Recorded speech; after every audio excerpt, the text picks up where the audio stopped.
श्रोते हो नमस्ते. आपल्या सर्वांना शुभ दिवस.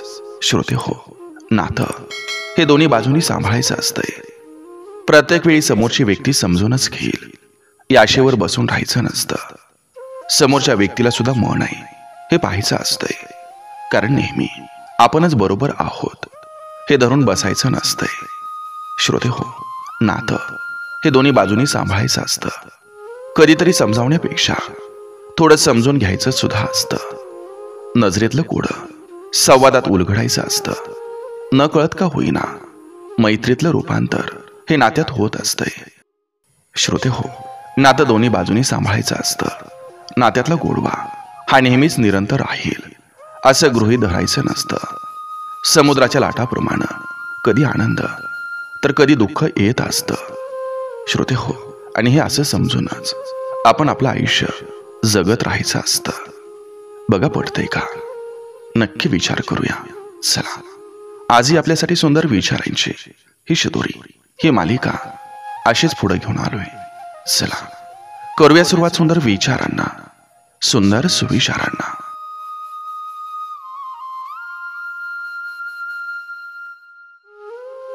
आपल्या अपेक्षा स्वतःकडून ठेवल्या की आपण आपल्या समाधानी दुनियेचा राजा होतो, तर इतरांकडून ठेवलेल्या अपेक्षा दुःखाचं कारण बनतात.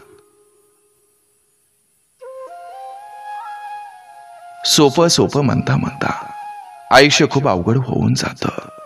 इतरांची मनं जपता जपता जगणं मात्र राहून जातं.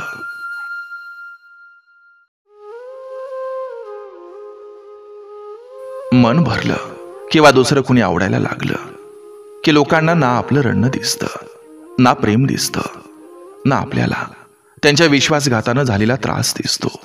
ती लोक त्यांचं सुख बघून पुढं निघून जातात.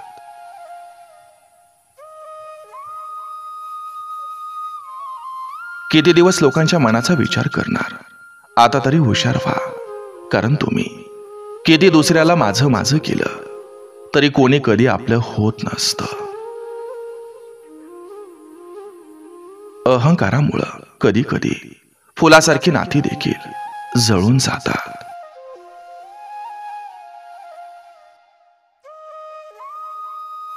ज्याला अर्थ समजत नाही त्याच्यावर शब्द व्यर्थ घालवायचं नसतात. बरीच लोक आपली चूक लपवण्यासाठी दुसऱ्या व्यक्तीवर नको ते आळ घेतात.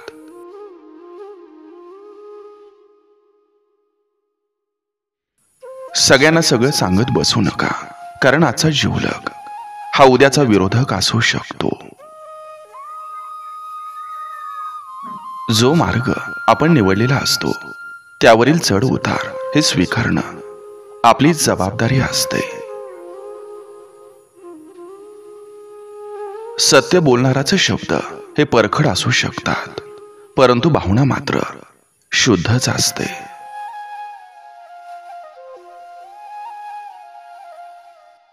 शांतता ही बऱ्याच समस्यावर औषध असू शकते, पण सर्वच नाही. जेव्हा मान सन्मान आणि स्वाभिमानावर वार केले जातात तिथं तोंड उघडल्याशिवाय पर्याय राहत नसतो. नातं म्हणजे काय ते कोणाच्याही सांगण्यावरून जुळू नये आणि कोणी काही सांगितलं म्हणून तुटू नये असा भक्कम असलेला जीव म्हणजे नातं.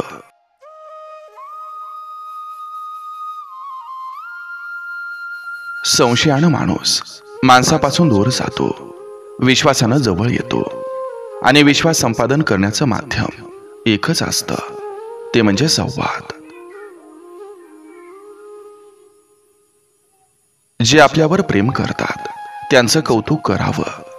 ज्यांना आपली गरज आहे त्यांना मदत करावी. ज्यांनी आपल्याला दुखावलं त्यांना क्षमा करावी आणि जे आपल्याला सोडून गेलेत त्यांना विसरून जावं.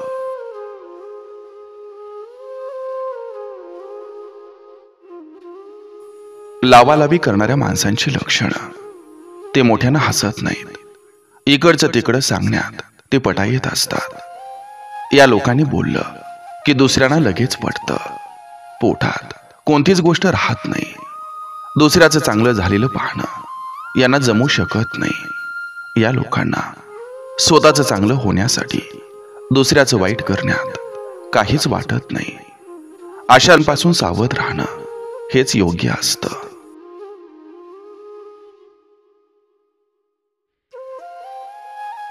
जवळ असलेला पुरावा प्रत्येक वेळी सादर करता येतोच असं नाही.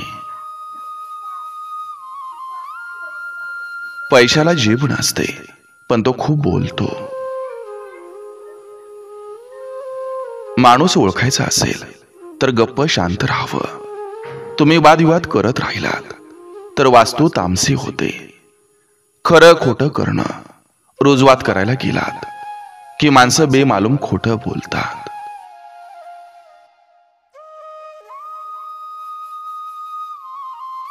ज्या दर्जाचे विचार असतात त्याच दर्जाचं आयुष्य असतं. त्यामुळे विचारांचा दर्जा हा चांगला हवा. चांगल्या विचारानेच मनातील अंधार दूर करायचा असतो. मनात काळोख असेल तर डोळे उघडे असूनही समोर काळोखच दिसेल, पण मनात उमेद असेल तर काळोखातही आशेचा किरण सापडेल. आपण एखाद्यासाठी समुद्र व्हायला बघतो, पण समोरच्याला आपल्याकरता साधं तळ होणं हे सुद्धा जमत नाही.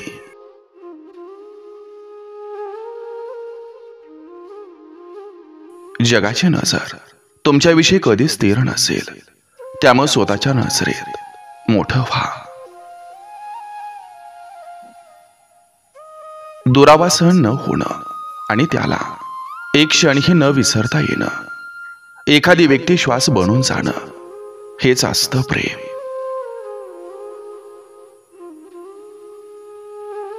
मनगटातली ताकद संपली की माणूस हातामध्ये भविष्य शोधतो. मोकळेपणानं वागणाऱ्या माणसांच्या बाबतीतच जास्त गैरसमज होतात.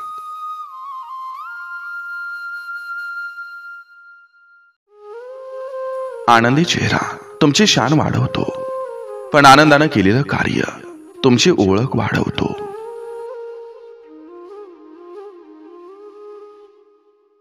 सर्वात मोठं न्यायालय म्हणजे आपलं मन. काय बरोबर आणि काय चूक हे त्याला बरोबर कळतं. जे माणसं हवीशी वाटतात ते कधीच भेटत नाहीत.